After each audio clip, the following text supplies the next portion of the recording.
Selamat datang di Pojok Santai.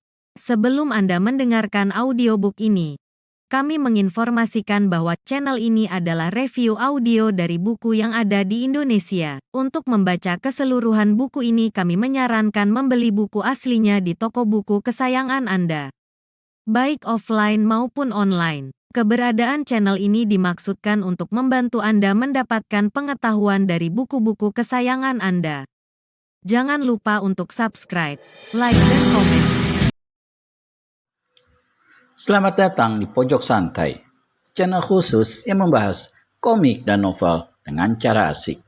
Dalam pertarungannya dengan Datuk Tongkat, Wiro Sableng alias pendekar Kapak Maut Naga Geni 212 mendapati bajunya robek terkena satu serangan. Apa yang akan terjadi selanjutnya? Yuk langsung saja disimak video berikut ini.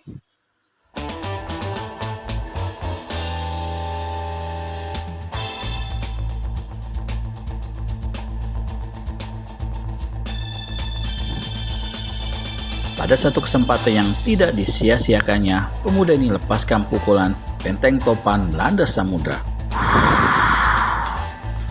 Datuk Tongkat terkejut ketika dia mendengar suara angin menggemuruh, seolah-olah tempat itu diserang angin puyuh yang dahsyat. Dia sabetkan tongkat babunya ke depan. Kuda-kuda kedua kakinya diperkuat. Ketika merasakan tubuhnya tak bisa bertahan dan hampir terseret angin kencang itu, maka dia hantamkan tangan kiri ke arah lawan dengan pengandalan tenaga dalam yang ada. Terjadilah hal yang hebat. Daerah persawahan itu bergetar seperti dihantam melindu. Air dan lumpur berterbangan ke udara. Tongkat berseru keras. Dia melompat ke atas menghindari hantaman angin deras yang menerpa. Tapi begitu melompat, begitu tubuhnya terseret dan tunggang langgang di udara. Pental jatuh masuk ke dalam lumpur sawah. Dadanya mendenyut sakit. Pemandangannya berkunang-kunang. Dia mencoba berdiri, tapi kedua kakinya terasa goyah dan tak sanggup diluruskan. Akhirnya, dengan napas megap-megap, ulu balang ketiga istana ini hanya bisa merangkak dalam lumpur, berusaha menggapai tepi pematang sawah. Wiro sendiri meskipun tidak jatuh, tapi sekujur tubuhnya sampai ke rambut penuh berselemutan lumpur sawah. Parat, jangan lari kau, teriak Datuk Tongkat ketika dilihatnya Wiro Sableng melangkah meninggalkan tempat itu. Sementara matahari telah muncul di ufuk timur dan daerah persawahan itu kini menjadi terang. Wiro usap lumpur yang menempel di wajah dan pakaiannya. Lumpur yang memenuhi telapak tangannya kini kemudian dilemparkannya ke arah sang datuk, tepat menghantam pipi dan mata kirinya, membuat sang datuk menggerung bukan saja karena sakit, tapi lebih dari itu karena amarah dan penasaran bukan kepala. Seumur hidup, baru sekali ini dia dihantam babak belur seperti itu. Tak berhasil mencegah Wiro meninggalkan tempat itu. Akhirnya, Datuk Tongkat berteriak pada Buto Celeng, "Bantu aku mencari tongkat bambuku." Senjata andalannya itu terlepas dan entah kemana, suatu angin pukulan sakti Wiro melabrak dirinya tadi. Meskipun hari malam dan gelap, namun tidak sulit bagi Nawang Suri untuk mencari rumah kediaman Gama Manyar alias Empu Soka Panaran yang terletak di pinggiran Puto Gede. Apalagi di pintu pekarangan depan rumah besar yang berbentuk gapura itu jelas terlihat sebuah bendera kecil berbentuk segitiga warna biru. Itulah tanda utama yang menjadi petunjuk.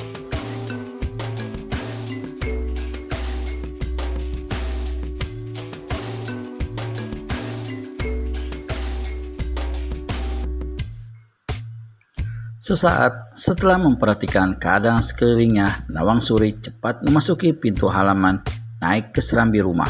Tanpa ragu-ragu, dia mendorong pintu kayu hitam dan menyelinap masuk ke dalam.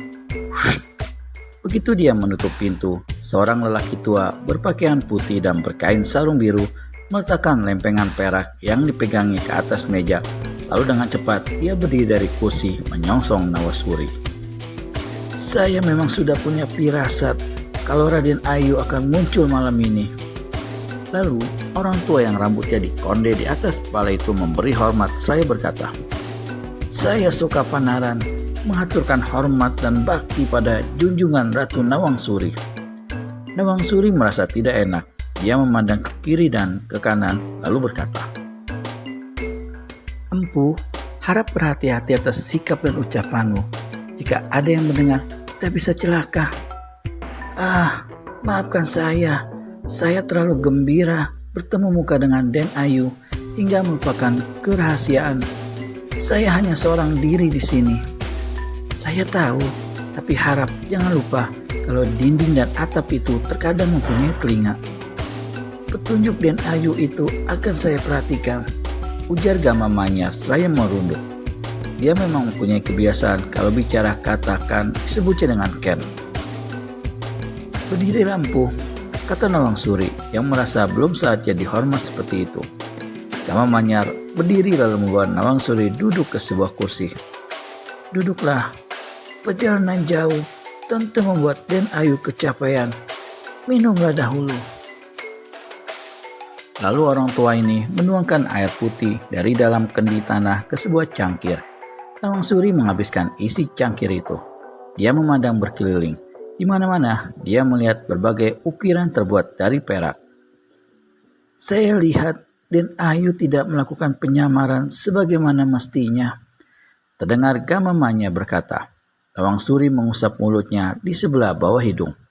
Sejak kumis palsunya dijamret dalam perkelahian di sawah malam kemarin, memang penyamarnya hanya tinggal pakaian lelaki dan kain putih penutup kepala. Jika orang benar-benar memperhatikan, maka kenyataan bahwa dia seorang perempuan akan lebih cepat dapat diduga. "Apakah Den Ayu menemui kesulitan di jalan?" bertanya Gama Manyar karena ucapan tadi tidak mendapatkan jawaban. "Memang ada berita buruk, Empu," saut Nawang Suri. Lalu dia menceritakan kematian Empu Andiko Pamesworo seperti yang dikatakan Buto Celeng. Tentu saja Gama Manyar terkejut mendengar hal ini. Dia berusaha keras menahan dan membendung air mata agar tidak keluar. Tidak disangka dia yang lebih muda ternyata mendahuluiku," kata sang empu perlahan. "Saya berhasil membunuh salah seorang dari mereka yang bernama Gagak Celeng. Tapi kemudian muncul seorang tua berbelangkon beludru. Ia mengaku tokoh atau hulu balang istana tingkat ketiga. Buto Celeng menyebut namanya Sindu Kalasan, bergelar Datuk Tongkat dari Selatan." Paras Gama Manyar alias Empu Soka Panaran berubah ketika Nawang Suri menyebutkan nama itu. "Apa yang kemudian yang terjadi Den Ayu?" tanyanya dengan nada cemas. "Dia hampir saja berhasil merampas keris Mustiko Geni kalau saja tidak muncul seorang penolong." "Keris itu apakah tetap berada padamu?" Nawang Suri mengangguk dan menepuk pinggang pakaiannya di balik mana keris Mustiko Geni tersisip. "Alhamdulillah," kata Gama Manyar lega. "Senjata itu bukan saja merupakan senjata mustika sakti, tapi yang paling penting itu adalah pelambang tahta kerajaan. Pewaris dan pemegang hanya dialah yang berhak atas tahta. Berarti hanya dia yang boleh menjadi raja atau ratu." Gama Manyar diam sebentar, lalu dia berkata, "Tadi Den Ayu menyebut tentang seorang penolong." "Iya, dia menyelamatkan Mustiko Geni dari tangan Datuk Tongkat. Sebelum saya disuruh pergi, sempat saya melihat dia menghajar Buto Celeng sampai setengah mati." "Siapakah orang itu Den Ayu? Apakah dia ada meninggalkan nama?" "Seorang pemuda edan berambut gondrong." "Pemuda edan? Katanya sih namanya Wiro Sableng, dan dia pemuda luntang-lantung pengangguran dari Gunung Gede." Mendengar disebutnya nama itu, Gama Manyar tertegak dari kursinya dan menatap tajam pada Nawang Suri. "Ada apa, Empu?" tanya sang darah. Dia agak heran melihat sikap orang tua itu. "Wiro Sableng katamu Den Ayu? Benar. Memangnya kenapa, Empu?" Gama Manyar geleng-gelengkan kepala lalu perlahan-lahan duduk kembali ke kursinya. Den Ayu, ketahuilah, sebenarnya kau sudah sangat beruntung ditolong oleh pemuda itu. Tidak sembarang orang bisa bertemu dengannya dan mendapat pertolongannya. Ia memang muncul dan malang melintang secara tiba-tiba dan seenaknya. Siapa pemuda itu sebenarnya, Empu? Tanya Nawang Suri. Bagaimana reaksi Nawang Suri setelah tahu akan Wiro Sableng alias pendekar kapak maut Naga Geni 212?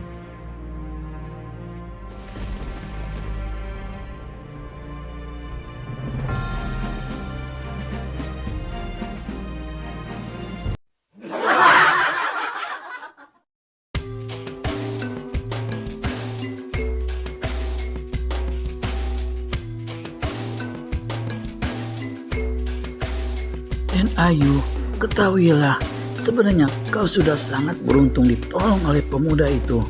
Tidak sembarang orang bisa bertemu dengannya dan mendapat pertolongannya. Ia memang muncul dan malang melintang secara tiba-tiba dan seenaknya. Siapa pemuda itu sebenarnya, Empu? Tanya Nawang Suri. Ia murid seorang nenek sakti di Gunung Gede. Dia seorang pendekar dengan nama besar, bergelar pendekar kapak maut Naga Geni 212. Ilmu silat dan kesaktiannya luar biasa. Betapapun tingginya kepandaian Datu Tongkat, tetap saja dia tak bakal menang menghadapi pendekar nomor 1 itu. Karena memang belum pernah mendengar nama besar Wiro Sableng, maka Nawang Suri berkata, "Ih, siapapun pemuda itu adanya, saya tak suka padanya, Empu." Kenapa kau berkata begitu, Den Ayu? Bukankah dia telah menanam budi pertolongan padamu? Soal budi pertolongannya yang besar, tentu saja saya tak akan melupakan dan kelak akan saya balas. Tetapi dia menganggap remeh saya. Menganggap remeh bagaimana? Tanya Empu, sok penara yang dalam penyamarannya telah berganti nama menjadi Gama Manyar. Dia menyebut saya sebagai gadis ingusan. Keterlaluan. Si orang tua itu tertawa panjang. Itu tentu saja karena dia tidak mengetahui siapa kau adanya, Den Ayu. Seperti katamu tadi, pendekar itu memang suka edan-edanan. Konyol. Tapi sebenarnya dia adalah seorang berhati polos, suka menolong.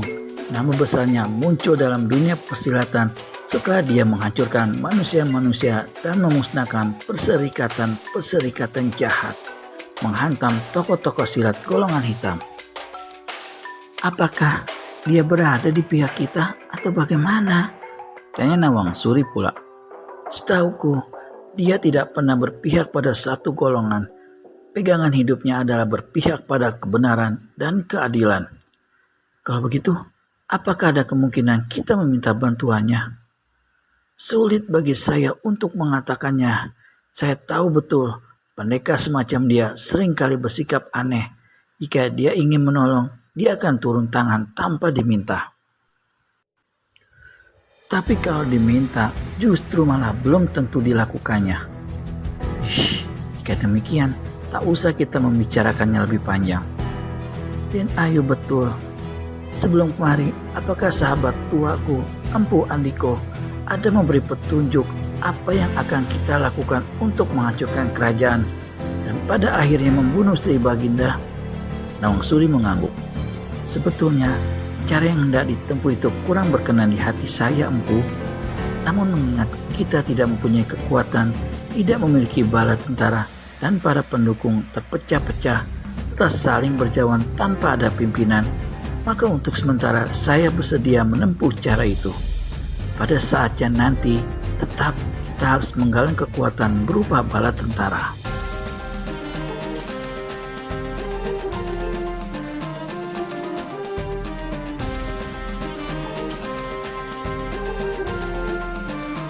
Saya mengerti maksud Den Ayu dan saya menurut serta setuju sekali. Saya telah menghubungi beberapa orang tertentu di Kuto Gede, tapi selagi masih hangat begini rupa, Den Ayu tahu sendiri bagaimana besarnya bahaya menghubungi orang-orang itu.